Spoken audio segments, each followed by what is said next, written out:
რა თქვი შენ ბიჭო ქოცებზე ვისაგინებ აღვადგინოთ ეს სურათი რა მოხდა ზეამოღლობას საპრობილეში უშვებს ბიძინა ივანიშვილი აი ეს სცენა გესროლათ რამე არა ჩამარტყა ზიადი არა ხარ თქორიძე მე ვთქვარი კი აი ეს უზარმაზარი ჯგუფი ალკაციანი ბანდა წამოვიდა ჩემსგან მედიასთან ბრძოლას მოიგებენ დიქტატორები მხოლოდ ერთ შემთხვევაში დავინახე რომ მარჯვენა თვალთან აი ეს საფეთქლის არეში ჩამარტყა ეს არის დიქტატურის რეაქცია ზვიად გამარჯობა გუშინდელი გრძელი ღამის გრძელი დღის მერე როგორ ხართ პირველ რიგში გმინდა გკითხოთ იმიტომ რომ ყველამ ვნახეთ ეს ამბავი მოგისმინეთ თქვენც ბათუმში სასტუმრო შერატონში როგორ დაგესხნენ თავს ქართული ოცნების წარმომადგენლები ექიმთან იყავით როგორი დაზიანებები ფიზიკურად ცოტა უკეთ ვარ თუმცა მაინც რაღაც დისკომფორტი არის მორალურად ემოციურად ბრაზი უფრო გაზრდილია როდესაც ამას არ ელოდები სულ სხვა საქმეზე ხარსული და სხვა მიზნით. რა თქმა უნდა. კიდევ ერთხელ მინდა გთხოვოთ, აღვადგინოთ ეს სურათი რა მოხდა. არის გვიანი ღამე, ხო? თქვენ ხართ ეს იყო საკმაოდ გრძელი და რთული დღე. ემოციურად ძალიან დატვირთული და დამუხტული დღე. როდესაც ვართ ბათუმში, ძალიან ბევრი ადამიანი ძალიან ბევრი ჩვენი კოლეგა არის ჩამოსული და არის ძალიან დიდი ნებათაღელვა, იმიტომ რომ ზეამოღლობას საპრობილეში უშვებს ბიძინა ივანიშვილი. აი ეს სცენა. ბათუმელებისთან ნეტგაზეთის გამომცემელს, ჟურნალისტს და ძალიან მაგარ, ძალიან მებრძოლ და ძალიან სანდო ადამიანს.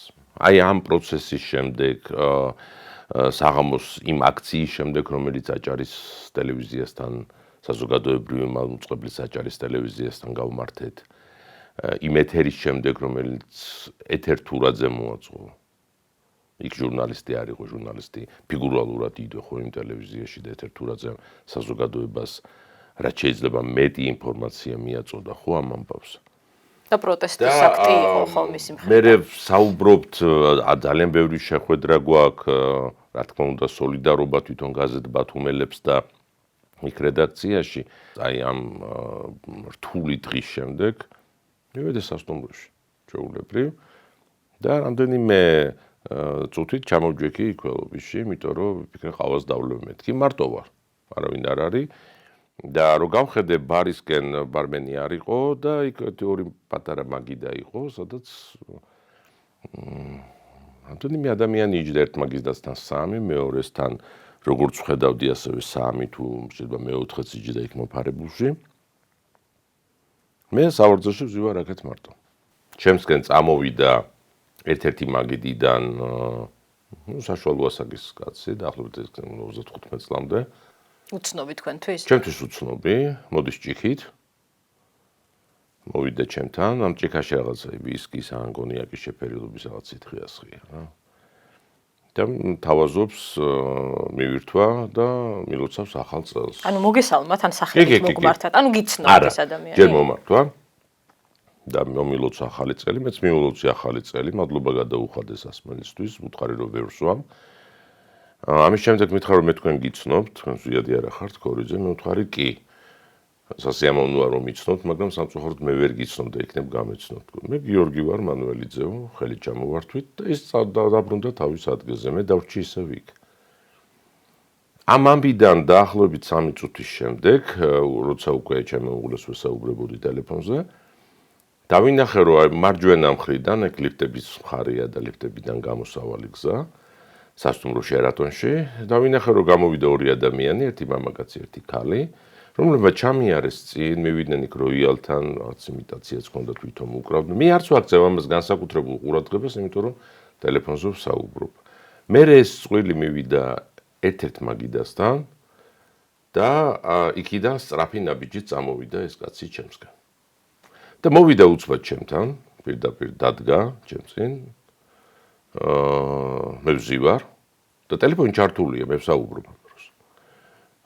ზვიადი არა ხარ, ქორიძე გიცანი.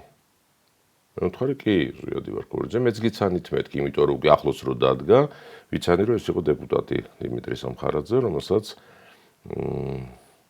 წვერი აქვს გაპარსული, მე ის ძირითადად წვერით მქონს ნახი სატელევიზიო ეთერში, პირადად მას არ ვიცნობ. და მითხრა რომ ხო და შეაგინა ნაცებს, ნაციონალურ მოძრაობას, ამას გულისხმობდა, ნაცების დედაც. მე სახით უყურებ, არანაირი რეაქცია. უცბად შებრუნდა, წავიდა კარისკენ, გარეთ გამავალი კარისკენ. რამდენიმე ნაბიჯი ქონდა გადადგმული, მობრუნდა და უკვე ყვირილზე მიიქცია ყურადღება, რომ რა თქვი შენ ბიჭო ქოცებზე, ვისაგინებ. მე გაგვირებული, რა ქოცებზე მეთქი გითხარ. მოვიდა და დაიწყო ფეხების რტყმა სავარძელზე და უყვიროდა იმათ, რომ ამან ბიჭო ჩვენ შეგვაგინა. და უცბად დავინახე, რომ ერთი მაგი დაიშალა, მეორე მაგი დაიშალა, გარედან ვიღაცები შემოვიდნენ კიდევ და აი ეს უზარმაზარი ჯგუფი, ალკაციანი ბანდა წამოვიდა ჩემსკენ. რა თქმა უნდა, იყო ძირითადად გინება და მე ვიხევ უკან ნელ-ნელა, მივდივარ რესეფშენისკენ, სადაც მეგულება რო დაცვა არის, ამ დროს საღაციდან დაცვის ორი ახალგაზრდა თანამშრომელი გამოვიდა, ერთ-ერთი დამიდგა წინ და მაგრამ მაინც ვერ მოახერხა იმის აღკვეთა, რომ ვიღაცამ, იმიტომ მე ძირითადად მარცხენა მხარეს ვიყურებოდი ამ დროს, იმიტომ რომ იქეთ იყო სამხარაძიდან მომავალი, იქეთ იდგა სამხარაძე და მანუელიძეს და იქიდან იყო მეტი აგრესია, დავინახე, რომ მარჯვენა თვალთან, აი ეგ საფეთქლის არეში ჩამარტყა, სათვალე გატყდა, ეს სათვალე მე მგონი გესროლათ რამე? არა, ჩამარტყა. არ ვიცი ეს იყო მუშტი თუ უფრო მე მგონი საგანი იყო რაღაც, რომლითაც სათვალე გატყდა, აი მანუელიძე მაგ დროს ისროლა ჩემსკენ, რამდენიმე სანტიმეტრი დამცდა, რაღაც საყვავილე კერამიკის ქილა იდგა, ყვავილით, მაგიდას. რა თქმა უნდა, იყო მუქარები, რომ შენ ბათუმში როგორ ჩამოდიხარ და ან როდის ჩამოხვალ საერთოდ შენ ბათუმში და ეს დღესვე გაიყვანეთ სასტუმროდან თორე ამას რას უზამთ თქვენ არიცით და დაცვამ გამიყვანა, დაცვის თანამშრომელმა გამიყვანა ლიფტის მხარეს. ხო, ეგეც საინტერესოა, რომ თქვენ გაგიყვანათ და რა ისე. ისინი იყვნენ ფოიეში, გინებოდნენ, ჩხუბობდნენ, მემუქრებოდნენ და მე ავედი ზემოთ, ბუნებრივია, ეს არ იყო მარტივი სიტუაცია. პირველი მთელ აი ამ საუბარს თავიდან ბოლომდე ისმენდა ჩემი მეუღლე, იმიტომ რომ მე ტელეფონი არ მქონდა გამორთული. კი, მაიამ ეს დაწერა კიდეც, რომ მე ვარ ფაქტობრივად მოწმეო. ხო, ძალიან ძნელია რა თქმა უნდა, როცა მეუღლეს მოწმეთ ასახელებ, მაგრამ მართლა ის თვითონ ეს საუბარი იყო მოწმე იმისა, რომ ჩემი მეუღლე დარწმუნდა, რომ მე პასუხი არ გამიცია მათთვის.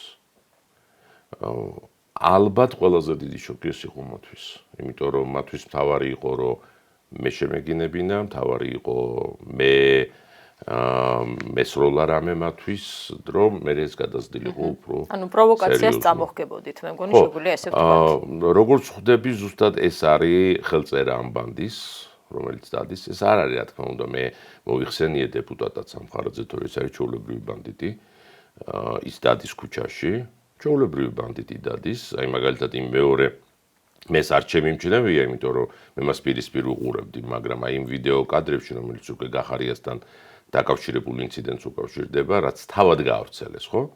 აი იმ კადრებში ჩანს, რომ მას აქვს იარაღი.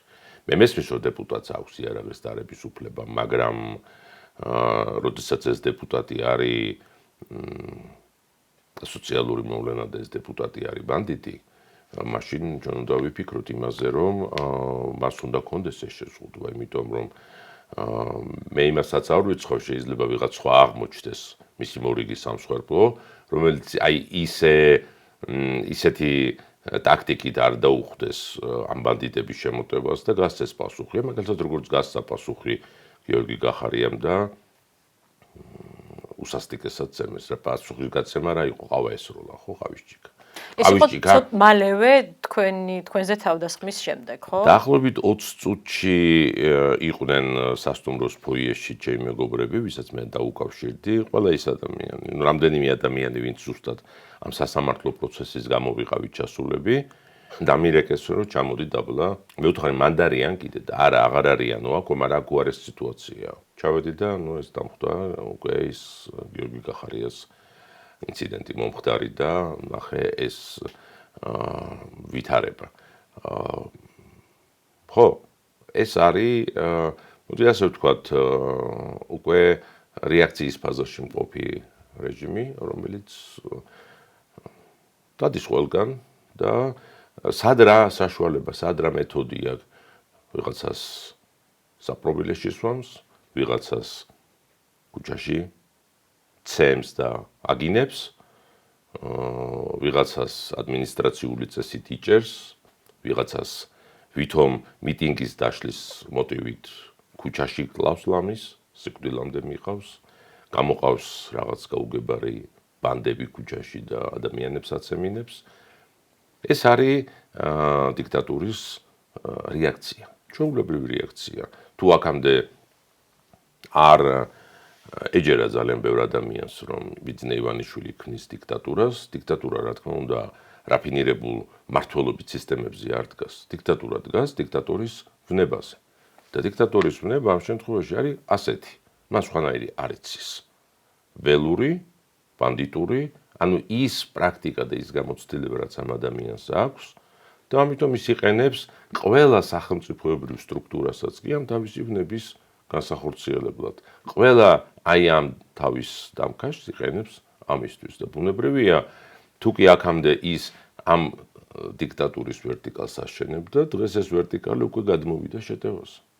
ჩვენ ორივე მათგანთან ვცადეთ, აქვე ვიტყვი დაკავშირება გიორგი მანველიძესთანაც და დიმიტრი სამხარაძესთანაც, ერთმა საერთოდ არაფერი მიპასუხა, მეორემ უარი თქვა, რა თქმა უნდა, ჩვენთან კომუნიკაციაზე და კითხვებზე პასუხის გაცემაზე. გუშინ დილიდან გირეკავდით ზვიად, იმიტომ რომ ცხადია გვაინტერესებდა რა ხდებოდა, თუმცა როცა გავიგეთ, რომ გამოკითხვაზე იყავით, პოლიციაზე გელოდით, ეს გამოკითხვა გაგრძელდა, არ ვიცი, 8 საათს თუ 7 საათს. ძალიან დიდ ხანს გაგრძელდა. რა ხდებოდა, შეგიძლიათ რაღაც დეტალები მაინც რას გეკითხებოდნენ, ან ზოგადად როგორი იყო მათი? ყველა დეტალი აინტერესებდათ. მე ვერ ვიტყვი, რომ თვითონ გამოკითხვის პროცესში იყო რაიმე წინასწარ განზრახულობა, როგორ და რანაირად წაეყვანათ პროცესი. მე ყველა ინფორმაცია მივაწოდე. ამიტომაც იყო ზუსტად გამომძიებელი, რომ ყველა სიტყვას, რომელსაც ვეუბნებოდი, ჩაუკირკიტებდა, იმიტომ რომ აი ეს თქვენ ასე ფიქრობთ, თქვენ ასე ხედავთ, თქვენ ასე, იმიტომ რომ ყველა იმ სიტყვას ზუსტად ის დატვირთვა აქვს, მე როგორც ხედავ, როგორც აღვიქვამდა, რეალურად როგორც არის.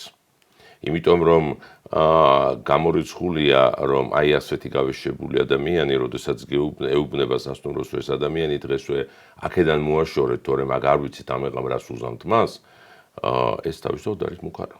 და მუქარაზე, მუქარის აღქმა გამომძიებას სხვანაირად ესმოდა. ნუ ამ დეტალებზე ძალიან ბევრ დეტალზე გვქონდა საუბარი, სათვალის ამოღების ოქმის შედგენა, მერე იყო გამომზადება, რომ მე ექსპერტიზაზე სამხარაულის ექსპერტიზის ცენტრში გადავეყვანეთ, ამის დოკუმენტების მომზადება, მერე სამხარაულის ცენტრში ექსპერტიზა, ეს ყველაფერი რა თქმა უნდა იყო. ანუ საქმე აღძრულია, გამოძიება დაწყებულია. საქმე აღძრულია 26-ე მუხლით, როგორც მითხრეს.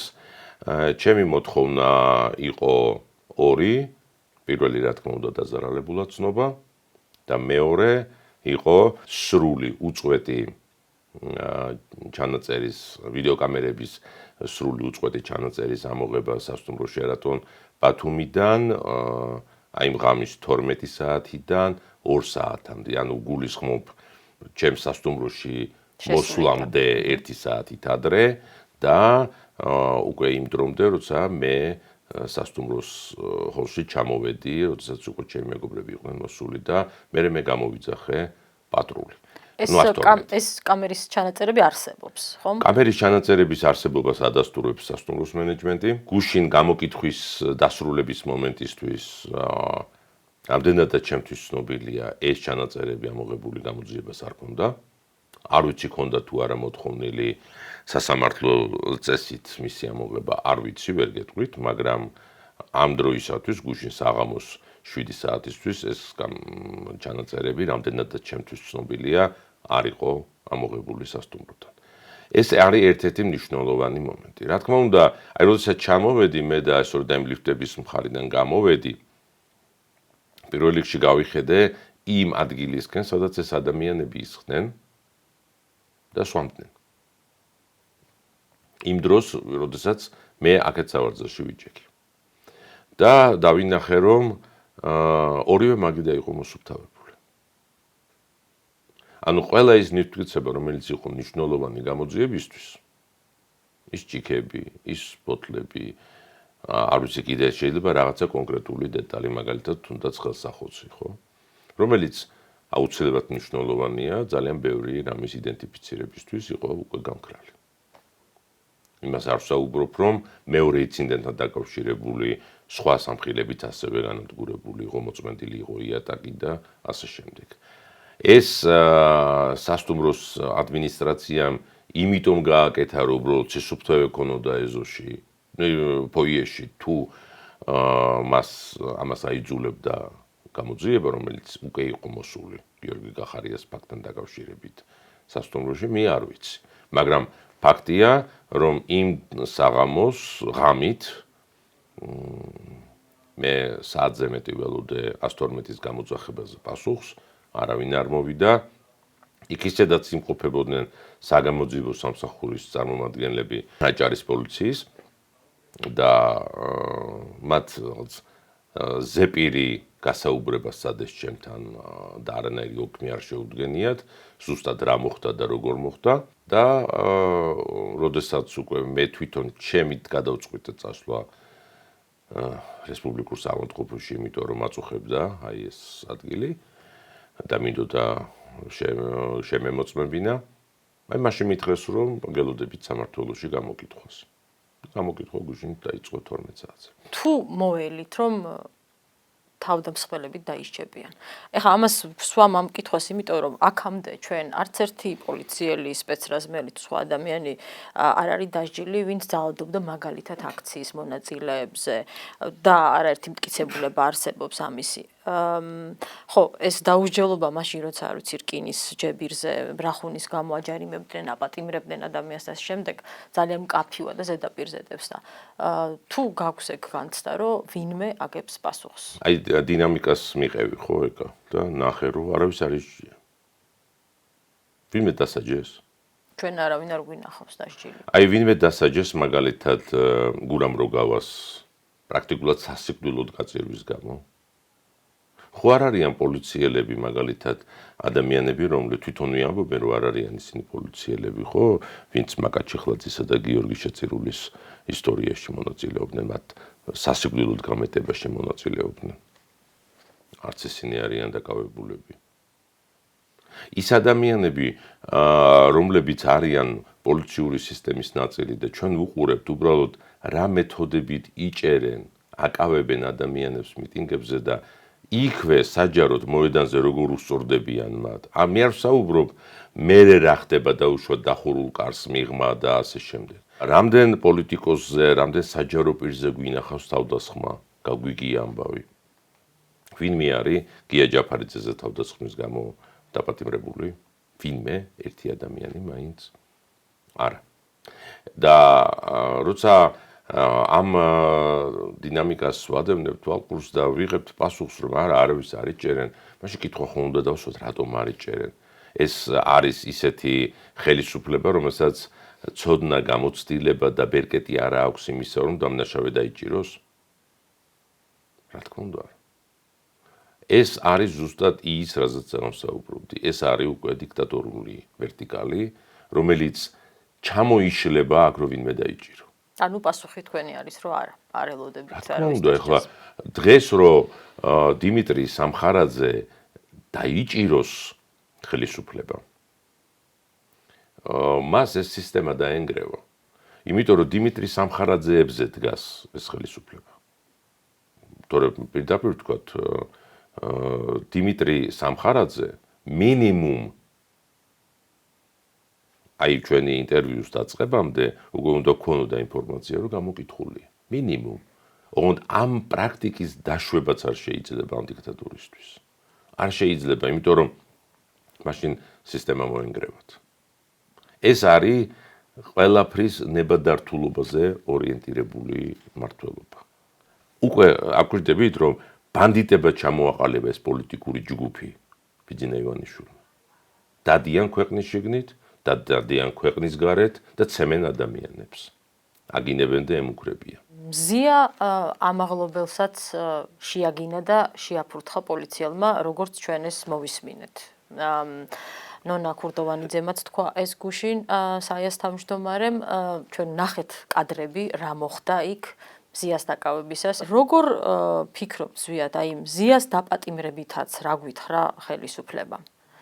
რომელიც გვეუბნება, რომ მან სილა გააწნა პოლიციელს და ეს არის თავდასხმა პოლიციელზე. და ასე ვიტყვი, რომ ეს არ არის პოლიციელი. იმიტომ კი არა, რომ მას ფორმა აცვია და ეს პოლიციელად უნდა მოიხსენიოთ. მას არ აქვს განცდა, რომ ფორმა აცვია. მას არ აქვს განცდა, რომ საზოგადოებრივი წესრიგის სადარაჯოზე დგას. ის ბანდას ხელმძღვანელობს. ისიც და მისი უფროსი, სამხარეო სამმართველოს უფროსი ბესედიაც ესენი არიან ჩვეულებრივი ბანდის მეთაურები. მათი თვითშეგნებაა ასეთი, მათი მეთოდოლოგია წესრიგის დამყარებისა ჭყალებში ასეთი, იმიტომაც მეგობრობენ ისინი კრიმინალური სამყაროს ავტორიტეტებთან. იმიტომ არიან სულ მათთან ერთად, იმიტომ არიან მათი პროტეჟეები, რომ დღეს კრიმინალურ სამყაროსა და აი ამ ბანდიტებს საერთო ინტერესი აქვს ისინი შეერწყნენ, იმიტომ რომ ამ დიქტატურის პირობებში ისინი ძალიან კარგად ძოვენ. დგებუაძე იქ იმიტომ იყო მისული, რომ მას უნდა დაეჭირა მზია ამაღლობელი.